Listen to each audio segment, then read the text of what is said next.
오늘 우리에게 주시는 하나님 아버지의 말씀은 사무엘상 27장 7절에서 끝절인 12절까지 제가 봉독해 드리겠습니다. 다윗이 블레셋 사람의 지방에 산 날수는 1년 4개월이었더라. 다윗과 그의 사람들이 올라가서 그술 사람과 기르스 사람과 아말렉 사람을 침노하였으니 그들은 옛적부터 술과 애굽 땅으로 지나가는 지방의 주민이라. 다윗이 그 땅을 쳐서 남녀를 살려두지 아니하고 양과 소와 나귀와 낙타와 의복을 빼앗아 가지고 돌아와 아기스의 이름에 아기스가 이르되 너희가 오늘 누구를 침노하였느냐 하니 다윗이 이르되 유다 네겝과 여라무엘 사람의 네겝과 겐 사람의 네겝이니이다 하였더라. 다윗이 그 남녀를 살려서 가드로 데려가지 아니한 것은 그의 생각에 그들이 우리에게 대하여 이르기를 다윗이 행한 일이 이러하니라 하여 블레셋 사람의 지방에 거주하는 동안에 이같이 행하는 습관이 있었다 할까 두려움이었더라. 아게스가 다윗을 믿고 말하기를 다윗이 자기 백성 이스라엘에게 심히 미움을 받게 되었으니 그는 영원히 내 부하가 되리라 생각하니라. 아멘. 우리가 계속해서 새벽 기도회 때 우리가 이제 사무엘상 말씀을 나눕니다. 오늘은 이제 다윗의 이제 도피 생활의 이제 마지막 부분으로 이제 향해 가고 있습니다. 이제 이 다윗이 하나님을 의지하고 하나님을 신뢰하면서 살아가다가 갑자기 사울에 대한 두려움이 생겼다고 어제 말씀을 드렸어요. 내가 생각하기에 여기 계속 있다가는 내가 사울 왕에게 잡히겠다. 그래서 블레셋으로 다시 도망가게 되죠. 2차 도피예요. 그런데 그가 그러한 위기 상황이 했을 때 두려움이 갑자기 찾아왔을 때 그럴 수 있어요. 우리도 살다 보면 갑자기 생기는 두려움이 있을 수 있고 걱정이 앞설 수 있습니다. 그런데 그럴 때 믿음의 사람은 점검해야 돼요. 이것이 하나님이 주신 두려움인지 아니면 내가 막연하게 갖는 두려움과 걱정인지. 근데 대부분 두 번째 경우가 많아요. 하나님께 주시는 것이 아니 하나님께 주시는 것은 두려움이 아니기 때문에 그렇죠. 내가 판단하고 내가 생각하고 선택하다 보니까 두려움이 생기고 또 거기 걱정이 막 찾아오는 거예요. 그래서 자기가 선택하고 분별하고 결정하죠. 그래서 블레셋으로 왔어요.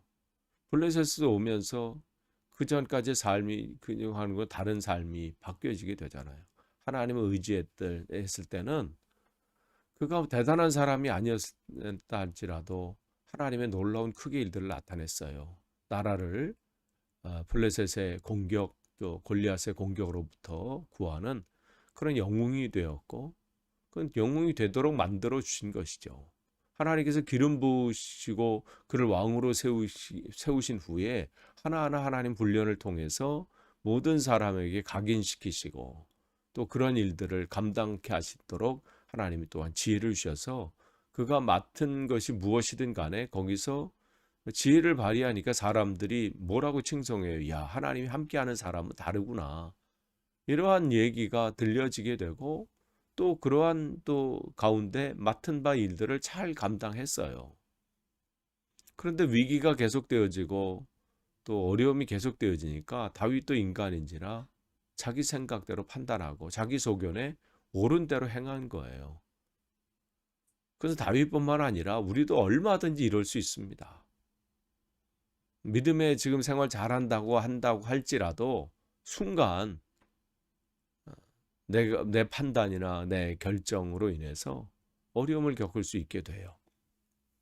그럼 이제 블레셋으로 온 지 이제 1년 4개월이 된 거예요. 그럼 1년 4개월 동안 다윗의 모습은 어떤가요? 하나님을 의지하고 하나님을 신뢰하고 뭐 이런 것보다는 사울 왕의 위협으로부터 이제 블레셋으로 넘어간 지 1년 4개월 동안 그가 한 것을 보면 그술 사람, 뭐 기르스 사람, 아말렉 사람을 침노해서 그들을 죽이고 또 그들의 재산을 약탈하고 빼앗고 물론 그렇게 얘기할 수 있어요. 하나님께서 블레셋 이 아말렉 사람을 모든 진멸하라 말씀을 하셨거든요. 사울 왕에게도 이 아말렉 사람을 가서 진멸해서 모든 것을 다 없애라. 아말렉 사람들을 이렇게 진멸하라고 말씀하셨을 때 사무엘상 15장에 나오는 말씀인데, 그들이 출애굽하는 이스라엘 백성들을 굉장히 괴롭혔던 민족이잖아요. 그렇기 때문에 하나님은 그거에 대한 진노로 그들을 진멸하라고 말씀을 하셨지요. 그런 다음에 또 뭘 말씀하시나요? 그들의 가지고 있는 모든 것까지도 진멸하라고 하셨어요. 없애라고 하셨어요. 근데 사울 왕은 그 명령을 순종하지 않았죠. 그러면 어떻게 보면 지금 겉으로는 다윗이 그 명령을 또 수행하는 것처럼 보여요. 근데 여기서 우리가 속으면 안 돼요. 하나님께서는 분명 그 말씀하실 때 미리 어떻게 해요? 말씀을 주셨어요. 사울 왕에게도. 사무엘을 통해서 그러한 일들을 해라. 그러한 일들을 지금 행하라. 시도 때도 없이 그 일들을 행하는 것이 아니에요. 그리고 더욱더 어떻게 했냐면, 지금 겉으로 보면은 아말렉을 뭐 침노하고 뭐 이방 민족을 뭐 어떻게 하는 것 같지만, 그들의 목적이 뭔지를 우리가 기억을 해야 돼요. 성경이 보면 하나님께서 그런 말씀이 있죠. 예수님께서 말씀하신기를, 너희들이 고르반이라고 해서 뭐 하나님 앞에 이 드리는, 이건 예물이다, 이건 하나님 앞에 드리는 것이다, 그렇게 말하는 것으로 부모에 대한 봉양의 의무를 저버리는 것에 대해서 책망을 하셨거든요. 나는 뭐 하나님 앞에 열심히 하기 때문에 여력이 없어서 부모님을 돌보지 못했습니다. 그게 말이 안 된다는 거죠. 그러니까 그럴듯하게 포장된 것으로 자기가 가지고 있는 그 악한 마음이 정당화될 수 없다는 거예요. 지금 다윗은 왜 지금 거기 아말렉이나 뭐 그술 사람, 기르스 사람 가서 왜 침노하고 그들의 것을 왜 가서 그렇게 그 일들을 하나요? 하나님의 뜻을 이루기 위해서. 결국 그 깊은 마음속의 목적은 뭐냐면 먹고 살기 위해서예요.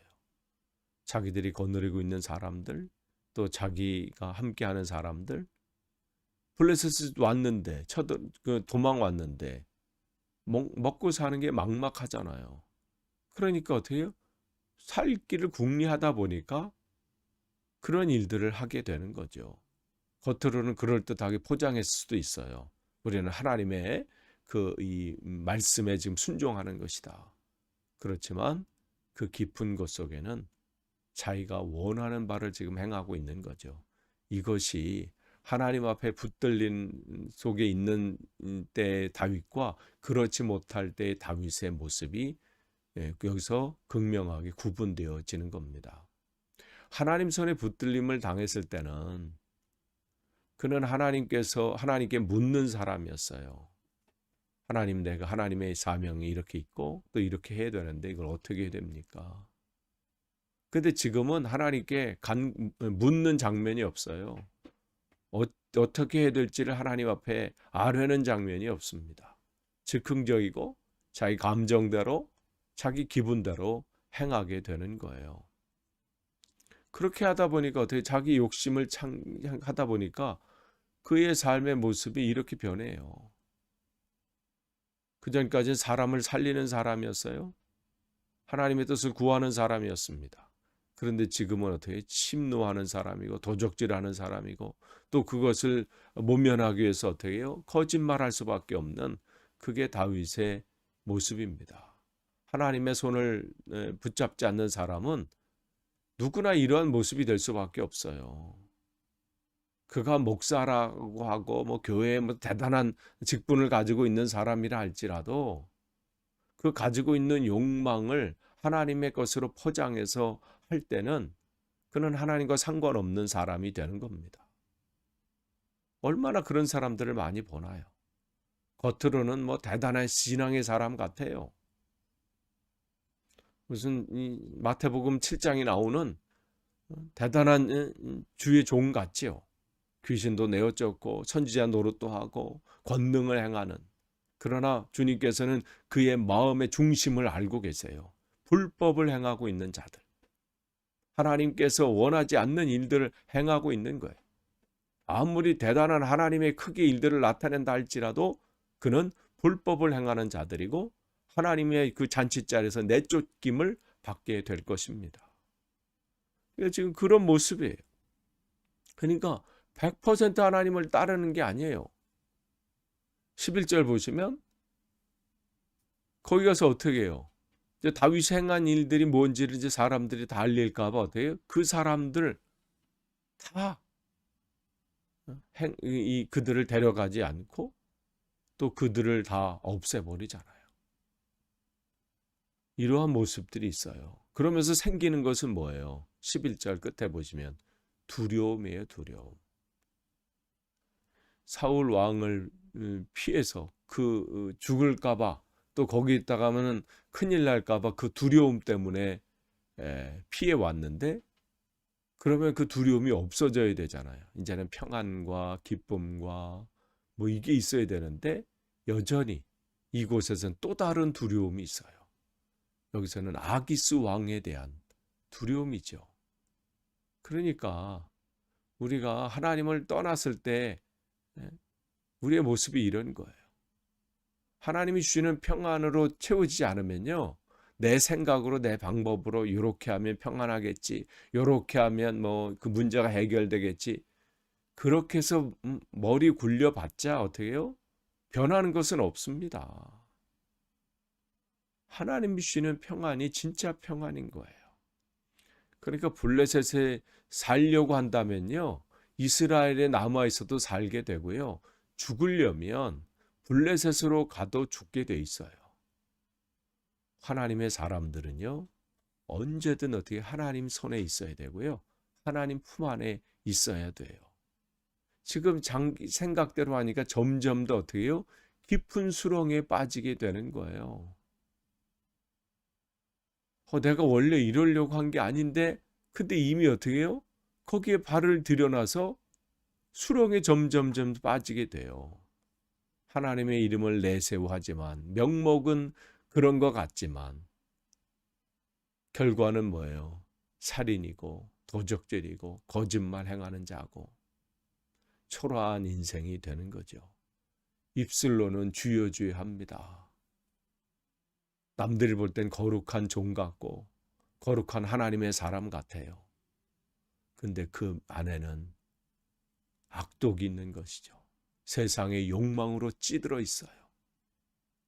자기 것을 움켜쥐고 그것이 손해보는 것에 대해서는 분노하고 자기 집값 떨어지는 것에 대해서는 분노하면서 거기에 장애인 시설이 들어오는 것에 대해서 분노하잖아요. 우리의 모습을 한번 점검해 볼 필요 있어요. 나는 진짜 하나님의 사람인가? 모든 것을 다 잃어버린다 할지라도 주님 한 분만으로 만족하는가? 제가 어릴 때부터 아버지의 그 기도, 아버지 어머니께서 기도하실 때 기도하는 내용 중에 이 내용이 마음에 콱 와닿아요. 하나님, 그 기도가 뭐냐면 주님, 내 평생에 살면서 또 누구를 위해서 기도할 때 마찬가지. 하나님, 이분이 주님 한 분만으로 만족하는 삶을 살게 하옵소서. 그게 확 와닿아요. 그러면서 늘 점검해요. 나는 지금 이곳에서 살면서 진짜 주님 한 분만으로 만족하는가? 세상에 돈이 없다 할지라도, 건강이 없다 할지라도, 뭐 다른 것이 내게 채워지지 않는다 할지라도 그게 채워졌다고 만족하고 그것이 내게 가지고 있다고 만족하는 것이 아니라 그냥 그런 거 없어도 주님 한 분만으로 만족하는가? 여러분은 어떠신가요? 정말 주님 한 분만 계시면 됩니까? 그런 고백을 하나님 앞에 지금 여러분 마음 진심으로 고백하실 수 있습니까? 그러니까 우리가 연약한 거죠. 그래서 지금 다윗은 지금 이러한 경험이 자기가 나중에 이제 그가 왕이 됐을 때 큰 경험이 됩니다. 한 걸음 한 걸음 정말 내가 주님 앞에 온전히 서지 못했음을 절절하게 깨닫게 되죠. 그러면서 나중에 나 이렇게 연약한 내가 하나님의 은혜로 된 거구나. 그것을 깨닫게 되죠. 성경 한 구절 읽고 마치겠습니다. 고린도전서 15장 10절 제가 봉독해 드리겠습니다. 그러나 내가 나 된 것은 하나님의 은혜로 된 것이니 내게 주신 그의 은혜가 헛되지 아니하여 내가 모든 사도보다 더 많이 수고하였으나 내가 한 것이 아니요 오직 나와 함께 하신 하나님의 은혜로라. 아무쪼록 우리는 하나님의 손을 떠나면 다윗과 같이 이렇게 연약해지고 초라해집니다. 우리가 떠나지 않는 거예요. 더욱더 하나님 앞에 오늘도 여러분이 꼭 붙어 계셔서 주님께 영광을 돌리시고 여러분의 삶을 승리하시기를 간절히 축원합니다. 기도하겠습니다. 하나님 감사합니다. 우리가 세상 것을 따르지 않고 주님만 붙잡길 원합니다.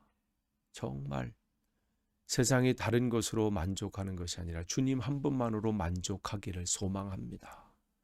입술로만이 아니라 내 마음 깊은 곳에서 그렇게 살도록 하나님 오늘도 붙잡아 주옵소서. 예수님의 이름으로 기도하옵나이다. 아멘.